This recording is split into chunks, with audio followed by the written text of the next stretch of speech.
Saudações! Hoje é dia 1º de março de 2012, uma quinta-feira. Eu sou Eric Campos Bastos Guedes e pretendo mostrar neste vídeo as mais absurdas injustiças que a sociedade tem cometido contra mim com a finalidade de calar minha voz e silenciar as denúncias que tenho feito contra o governo do Brasil, desde a época de Lula até o atual governo de Dilma Rousseff. Em abril do ano de 2007, eu sofri minha primeira tentativa de homicídio. Tentaram provocar um ataque cardíaco em mim, ao me administrarem à força vários fármacos que absolutamente não poderiam ser administrados em conjunto. Justamente por sua administração conjunta, levar o paciente à morte por problemas cardíacos. A partir daí, eu me tornei uma grande ameaça aos poderosos que ordenaram minha morte. Eu sabia demais. Sabia que havia sido vítima de uma absurda tentativa de homicídio, que, provavelmente, ocorrera a mando de gente muito poderosa, que tinha relação com pessoas ainda muito mais poderosas. De modo que, se uma investigação séria fosse levada a cabo, com a finalidade de se estabelecer a verdade e se fazer justiça, inúmeras pessoas muito influentes que ocupam cargos de mando de decisão correriam o risco de serem repudiadas pelo povo e até de sofrerem graves sanções legais. Por esse motivo, por eu saber demais e ser uma testemunha-chave que poderia atuar decisivamente para que a justiça fosse feita, passei a ser vítima de incontáveis atentados contra a minha vida, contra a minha saúde física e mental e contra a minha liberdade. Também convenceram 2 irmãs evangélicas que eram empregadas em minha casa a atentarem contra a integridade psíquica de meu filho primogênito, quando ele tinha entre 7 e 27 meses de idade somente, o que me fez perceber que o próprio sistema religioso tem sido utilizado pelos senhores do mundo para anular líderes legítimos e proteger os falsos líderes que os governam. Por ser eu uma testemunha dos crimes cometidos contra mim mesmo, a mando de, presumivelmente, gente muito poderosa, passei a ser vítima de difamações, agressões emocionais, prisões indevidas, rapto, tortura química e psicológica, doenças criminosamente provocadas, avaliações médicas fraudulentas, furto e má-fé. Por conta das difamações que eu sofri, também fui tratado com desprezo e crueldade nos hospitais psiquiátricos onde fiquei detido. O próprio aparato do sistema religioso foi mobilizado para me silenciar, e minha mãe e tia, que eram católicas fervorosas, foram convencidas a espalhar as piores notícias a meu respeito, de modo a me fazerem parecer um verdadeiro monstro, um demônio que deveria ser destruído. E, por conta disso, as pessoas passaram a me oferecer comidas e bebidas proposital e tecnicamente preparadas, a fim de me fazer adoecer. Espalharam as mentiras mais abomináveis a meu respeito. Sugeriram que eu abusava de crianças, que eu era usuário de maconha, que eu era um maníaco assassino, que eu era um louco pervertido. Entretanto, nunca abusei de crianças, nunca usei maconha, nunca matei ninguém, eu nunca fui pervertido sexual. Mas minha tia e minha mãe preferiram defender os interesses da igreja, da qual faziam parte, e que eu estou denunciando, em vez de ficarem ao meu lado. O próprio sistema psiquiátrico tem sido utilizado no Brasil para prender e silenciar pessoas que se opõem ao sistema político vigente e que poderiam atuar decisivamente para que houvesse mudanças reais na situação em que nos encontramos.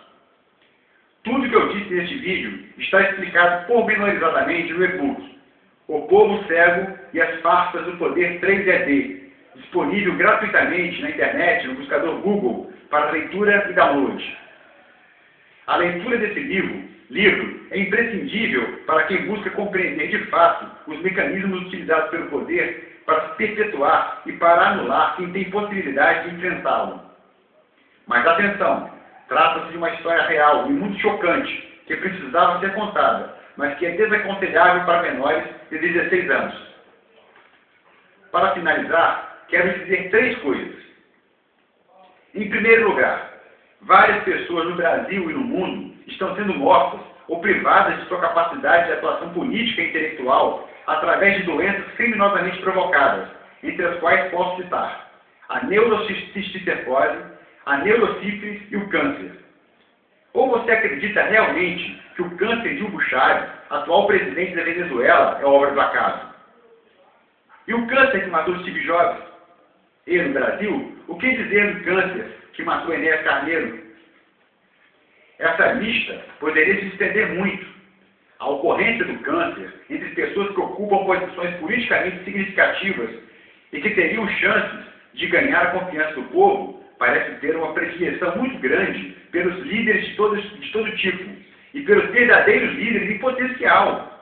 Gente mais corajosa, mais inteligente, que não tem o rabo preso e que, além de tudo isso, é capaz de se indignar sinceramente ao constatar que todos os povos da Terra estão sendo conduzidos acobertadamente para uma armadilha demoníaca, da qual não poderemos mais sair se formos nela pegos. Ao que me parece, a predileção do câncer por lideranças de toda sorte e também pelos genuínos líderes em potencial ocorre por estar este câncer sendo criminosamente provocado, justamente para impedir essas pessoas de se unirem e, organizadamente, alcançarem projeção política, mudando radicalmente para melhor a situação do ser humano no planeta. Em segundo lugar, eu mesmo, Eric Campos Bastos Guedes, tenho sido vítima de doenças por contaminação criminosa, a saber, a neurocisticercose e a neurosífilis, que podem sim, ao contrário do que muitos médicos afirmam, serem criminosamente provocadas a partir da ingestão de alimentos e bebidas técnicas e intencionalmente preparadas para fazer as pessoas que as ingerirem passarem a sofrer de neurocisticercose e neurosífilis. Aparentemente, o mesmo se dá no caso do câncer, e talvez este seja também o caso de doenças misteriosas, que os médicos não conseguem nem tratar a contento, nem estabelecer sua real etiologia. Em terceiro lugar, estão tentando me silenciar de vários modos diferentes, pois eu tenho estudado as doenças por contaminação criminosa, a fim de conseguir tratá-las satisfatoriamente, ou mesmo preveni-las e curá-las. E, se eu tiver êxito, isso impediria a cúpula de poder que manda no mundo de se valer do expediente de causar doenças criminosamente provocadas, a fim de anular os líderes legítimos. Ora, até o presente momento, nenhum médico detectou em mim qualquer indício significativo de qualquer doença física grave.